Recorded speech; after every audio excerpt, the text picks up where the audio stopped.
જય કુકાર મેરડીમાં ખાલી માનતા રાખવાથી કેવા કામ થઈ જાય છે તે આપણે આગળ માનતાઓમાં જોશું. જય કુકાર મેરડીમાં માથામાં પાછળના ભાગે લીંબુના ફાડિયા જેવડું એક ઢોકવું હતું જન્મથી, અને એક આંખ ત્રાસી હતી. બધું કમ્પ્લીટ થઈ ગયું. આ બાબલો મારા દીકરાનો દીકરો, એક આંખ ત્રાસી હતી. હા. તમે ખુંખાર મેલડીમાંની ખુકાર મેલડીમાંની માનતા કરી એટલે બધું કમ્પ્લીટ થઈ ગયું. કોઈ બી દવા કરાયા વગર, કોઈ બી દવા કરાવ્યા માનતા વગર રાખે પછી આપોઆપ જ થઈ ગયું. હા, આપોઆપ જ તે એક મહિનાની માલપા. પછી મારી 5 થી 5 ડબ્બા તેલ ને 5 કટ્ટા ચોખાના ઈ 5 થી લાવ્યા છે પરસાદીમાં. 5 ડબ્બા તેલના ને 5 કટ્ટા ચોખાના હરખથી લાવ્યા. ભાવથી હરખથી ભલે રામ શેની માટે? પરસાદી માટે. યા રામ રામ. મારું નામ ઠાકોર ભોકલુસિંહ બાલુસિંહ, ગામ મહેમદપુર, તાલુકો પ્રાંતિજ. તો એ મારી માનતા એ હતી કે આ બાબાને બીમાર થઈ ગયો હતો. શું થયું હતું? વતરડાનું હું જોઉં હતું ભાઈ. હા. એટલે તો અગર મોડાસા બતાવી તો ડૉક્ટરે ના પાડેલી, હિંમતનગર બતાવી હતું ને તે વગેરે ના પાડી હતી. પછી અહીંયા અમદાવાદ લાવ્યા. ડૉક્ટરે કીધું કે ઓપરેશન કરવું પડશે પણ કોઈ ગેરંટી નહીં ઓપરેશનની એમ. એટલે સહીઓ બી કરેલી હતી. પછી મારા પુઆ ત્યાં હતા, નવી ફોન આવ્યો ઘરમાં મમ્મી પર કે આ રીતે ડૉક્ટર ના પાડે છે એમ. એટલે પછી મારી મમ્મી મને કીધું કે તું ભાઈ બારે જાની માનતા રાખી લે. બરાબર. પછી મેં માનતા રાખી તો 3 કલાક પછી ફરી એવો ફોન આવ્યો. ડૉક્ટરે નોર્મલ કીધું છે અને ઓપરેશન કરવાની ના પાડી છે એમ. બરાબર. અને ખુંખાર મેલડીમાંની બારે જવાની માતાજીની માનતા રાખી હતી. એટલે તમે માનતા રાખી માનતા મેં રાખી અને જે ઓપરેશન હતું એ ના પાડી. એ ના પાડી. બાકી પહેલા શું કહેતા હતા? ઓપરેશન કરવું પડશે. ઓપરેશન કરવું પડશે. કરે પછી ગેરંટી નહીં, કોઈ જવાબદારી નહીં કોઈ ઓપરેશન. બરાબર.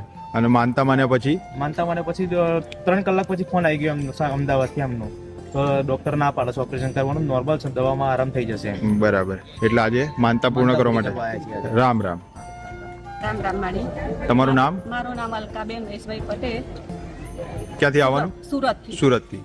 હા. શું માનતા હતી તમારી? મારી માનતા એ હતી કે મારી બેબીને ખંજવાળ ઉપડી હતી 6 મહિનેથી. તે દવા આપતા હતા તો દવાથી સારું નહોતું થતું. પછી મેં માને મનથી પ્રાર્થના કરી. તમારી બેબી અત્યારે ક્યાં છે? મારી બેબી અત્યારે કેનેડા છે. કેનેડા. અને ત્યાંની દવા ચાલતી હતી? હા, ત્યાંની દવા ચાલતી. દવા ખાય એટલે સારું થાય ને પછી હતું એવું ને એવું આખા શરીરમાં ખંજવાળ હતી. બરાબર.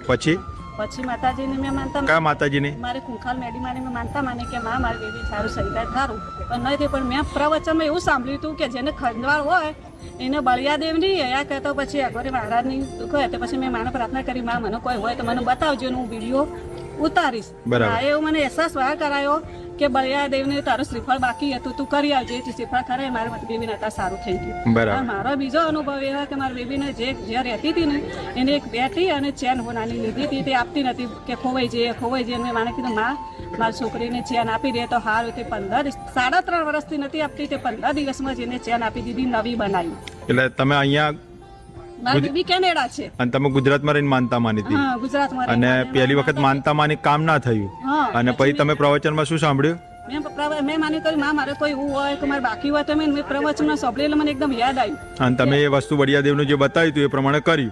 તો તમારી બેબીને જે ખંજવાળ આવતી હતી 6 મહિનાથી એ બંધ થઈ ગઈ. અને બીજું 3.5 વર્ષથી જે ચેન અને વીટી આપતા નતા અને તમે માને અરજી કરી. અરજી કરીને કેટલા દિવસમાં આવી ગઈ? આપી દીધી 15 દિવસમાં. બાકી પહેલા તો 3.5 વર્ષથી નથી આપવાનું. ગલ્લા તલક હતી નહીં, ખોવાઈ જઈએ અને બને આપીશું ને આવું તેવું બધું વાત જ કર્યા કરતી હતી. પછી માને કીધું માં મારી છોકરી બાપે કે રોવામાં આપી જાય તો 15 દિવસ એને નવી બનાવીને આપી. એટલે તમારી માનતાથી બે કામ કેનેડાની અંદર તમારી છોકરી ના થયા. અને ત્રીજો મારે એવો અનુભવ કે મારે ઘઉં હલતા હતા 5 મહિનું માં હું 5 કિલો જુવાર જીવડા નાખી દેશે મારે 2-3 દિવસમાં જ મારે એકદમ સરસ ઓકે થઈ ગયું. એટલે શું થયું? ઘઉં ને સળતા હતા, સળી ગયા, જીવડા પડી ગયેલા. પછી પછી મેં માનતા માની કે હું 5 કિલો જાર જીવડાને નાખીશ તો મારે સારું થઈ ગયું. તો જે હળી ગયેલા એ સરસ થઈ ગયા, એકદમ એક જીવડું નહીં અંદર. બરાબર. આ બધી કોની કૃપા કહેવાય? આ બધી ખુંખાર મેલડી મારી બહુચર મેલડીમાં બારેજા ધામ વાળી. રામ રામ.